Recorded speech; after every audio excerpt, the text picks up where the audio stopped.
kelompoknya Bu Tiffany ya kalau nggak salah. Mohon dikonfirmasi, ada yang bisa merespon? Iya Bu, kelompok 3. Kelompok 3, baik, terima kasih. Ya, jadi karena waktu itu saya lupa Pak, default tidak jadi mengambil, maka hanya 3 orang. Baik Bapak dan Ibu, ini ada materi diskusi. Di awal nanti Bapak dan Ibu saya harap bisa bergabung ke breakout room sesuai dengan kelompoknya. Jadi mohon diingat kelompoknya masing-masing.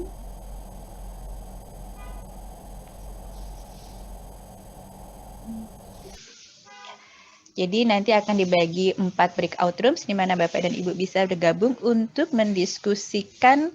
Ada 4 slide di sini. Jadi semua kelompok diharapkan untuk membahas keempat-empatnya, tetapi nanti masing-masing kelompok akan mempresentasikan satu saja.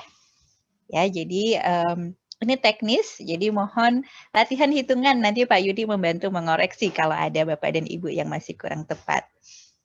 Jadi yang pertama ini mengenai materi isolasi DNA. Jadi materi ini nanti akan saya sampaikan via chat Zoom untuk Bapak dan Ibu kerjakan. Ini mungkin bisa dikerjakan oleh kelompok 1. Jadi misalkan Bapak dan Ibu punya sampel ya, isolasi DNA, metodenya CTAB konvensional, menggunakan daun ubi kayu sebanyak 0,05 gram sampel. Kemudian di awal buffer lysis yang digunakan untuk menghaluskan sampel volumenya adalah 500 mikroliter. Oke, ini informasi awalnya. Jadi mohon Bapak dan Ibu menghitung. Pada kondisi ini, berapa volume dalam mikroliter kloroform isoamil alkohol yang perlu Bapak Ibu tambahkan di dalam proses separasi? Itu pertanyaan pertamanya. Kalau kata Pak Yudi, ya itu mah nggak usah dihitung, gitu ya Pak Yudi ya.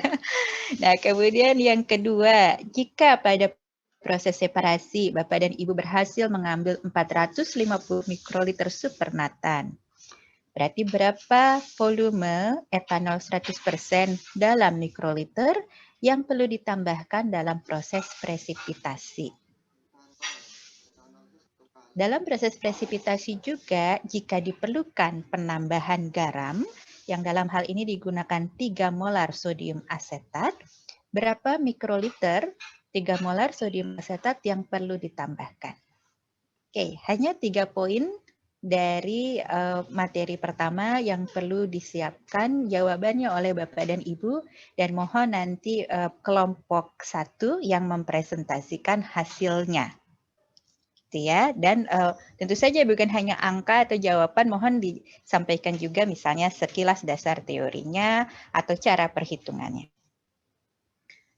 Baik, untuk kasus yang kedua masih mengenai materi isolasi DNA, mohon nanti dapat dibantu dipresentasikan oleh kelompok 2. Kita sudah dapat pelet nih, alhamdulillah, yang kemudian pelet itu dielusi atau dilarutkan dengan air volumenya 100 mikroliter. Jadi sekarang kita sudah punya 100 mikroliter DNA.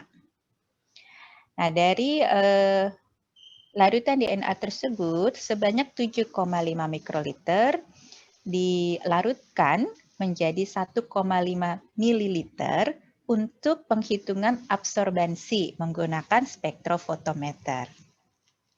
Nah, pada penghitungan atau pengamatan absorbansi dengan spektrofotometer di panjang gelombang 260 nanometer, kita dapat angka 0,005. Ini absorbansinya. Jadi berdasarkan informasi tersebut, mohon Bapak dan Ibu menghitung berapa estimasi konsentrasi DNA dalam nanogram per mikroliter yang telah diisolasi. Ya, jadi berapa estimasi konsentrasi DNA-nya.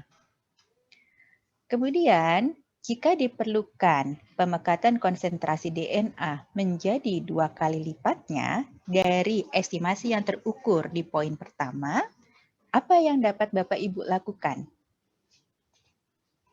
Ya, apa yang dapat dilakukan dan bagaimana caranya? Mungkin di situ ada yang harus dihitung, monggo ditunjukkan cara perhitungannya.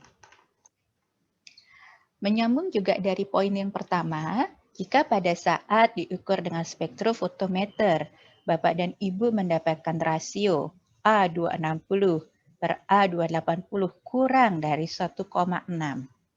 Apa yang dapat Bapak Ibu lakukan? Atau apa yang perlu dilakukan supaya rasio A260 per A280-nya itu bisa meningkat? Jika penjelasan Bapak dan Ibu melibatkan perhitungan dalam tahapannya, mohon dicantumkan. Jadi saya mohon ini semua Bapak dan Ibu menghitung dan menyiapkan jawaban untuk nanti bisa didiskusikan. Tapi saya mohon kelompok 2 yang menyiapkan tayangan untuk dipresentasikan. Baik, yang selanjutnya ini mungkin bisa dikerjakan oleh kelompok 4. Saya loncat dulu karena tadi kelompok 3 hanya 3 orang. Untuk kelompok 4, topiknya PCR. Ya, jadi setelah kita punya DNA, kemudian kita perlu menyiapkan reaksi PCR sebagai berikut. Ya, jadi di sini kita punya PCR dengan total volume 10 mikroliter, di mana 10 mikroliter itu terdiri atas forward primer 1,5, reverse primer 1,5 mikroliter, PCR mix 4 mikroliter, begitu ya, dan template DNA sebanyak 3 mikroliter. Jika ditentukan konsentrasi final DNA template di dalam 10 mikroliter ini adalah 0,05 mikrogram per mikroliter, jadi tentukan berapa konsentrasi DNA working solution yang perlu Bapak Ibu buat. Ini jawabannya hanya satu, tapi tentu perlu mempertimbangkan informasi berikut. Ya, jadi berapa konsentrasi DNA working solution yang perlu disiapkan? Berikut bagaimana cara memperoleh angka tersebut. Saya mohon Bapak dan Ibu dapat menyiapkan jawabannya dan nanti mohon kelompok 4 untuk menayangkan penjelasannya mengenai PCR.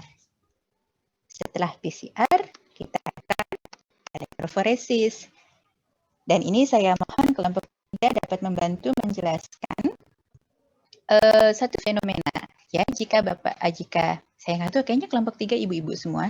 Jadi jika kelompok 3 memperoleh hasil elektroforesis seperti di gambar, tidak ada pita.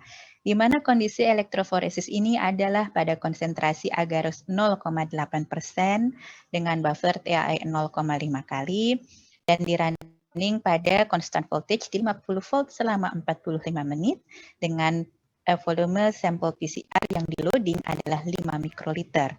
Ternyata Bapak dan Ibu tidak dapat pita.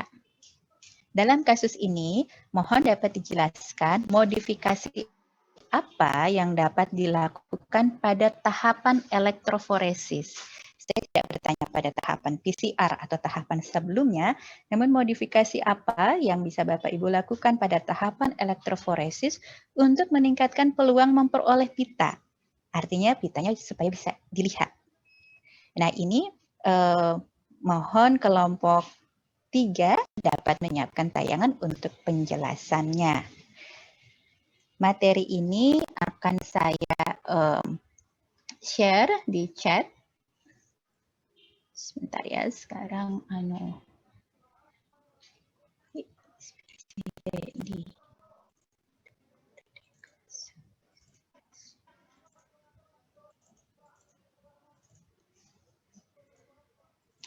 ya, sudah saya share, jadi Bapak dan Ibu bisa download, kemudian menambahkan slide yang relevan untuk menambahkan penjelasan Bapak dan Ibu. Terkait materi diskusi awal, apakah ada yang perlu dikonfirmasi Bapak dan Ibu?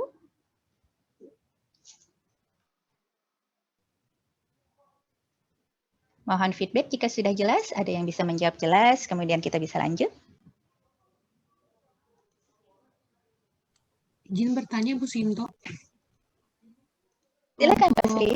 Materi ini langsung kita breakout room sekarang, terus nanti kita presentasikan mungkin di pertemuan selanjutnya itu. Oh iya, itu akan saya sampaikan setelah Bapak dan Ibu jelas dengan slide-slide-nya, dengan tugasnya. Apakah itu dulu sudah jelas? Jelas, tugasnya udah jelas sih. Ya, baik, Kalau itu sudah jelas, berarti setelah ini saya sudah membuat 4 breakout room. Jadi tentu saja breakout room 1, 2, 3, 4 berurutan saja. Nanti Bapak dan Ibu yang dari kelompok 1 bisa masuk ke breakout room 1 dan seterusnya. Saya rasa saya nggak tahu Pak Yudi, kalau untuk 4 slide ini 20 menit cukup atau kurang? Mungkin di-unmute dulu Pak. Ya cukup kayak Bu. 20 menit cukup ya, mungkin nanti kalau di bulan tambahan waktu. Jadi Iya, seperti itu aja. 10.30 Bapak dan Ibu bisa kembali ke room utama. Dan di breakout room nanti Bapak dan Ibu juga bisa sama-sama merumuskan pertanyaan dari minggu-minggu sebelumnya jika ada yang masih belum jelas untuk bisa kita diskusikan bersama. Jadi saya buat opsi Bapak dan Ibu bisa memilih room sesuai peruntukannya dan roomnya sudah saya buka. Jadi sekarang Bapak dan Ibu bisa masuk ke breakout room masing-masing untuk memulai diskusi dan bergabung lagi ke room utama pada pukul 10.30. Mangga Bapak Ibu dipersilahkan.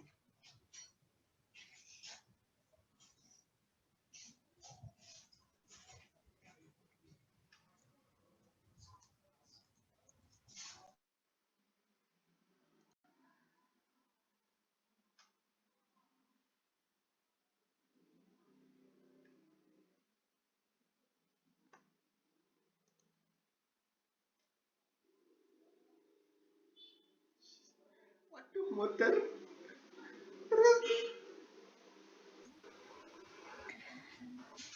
Bagi yang sit in dipersilahkan untuk masuk breakout room yang mana saja. Lagi Bu. Ya, jadi bagi yang sit in dipersilahkan untuk masuk breakout room yang mana saja dibolehkan. Mangga. Lagi Bu. Aduh.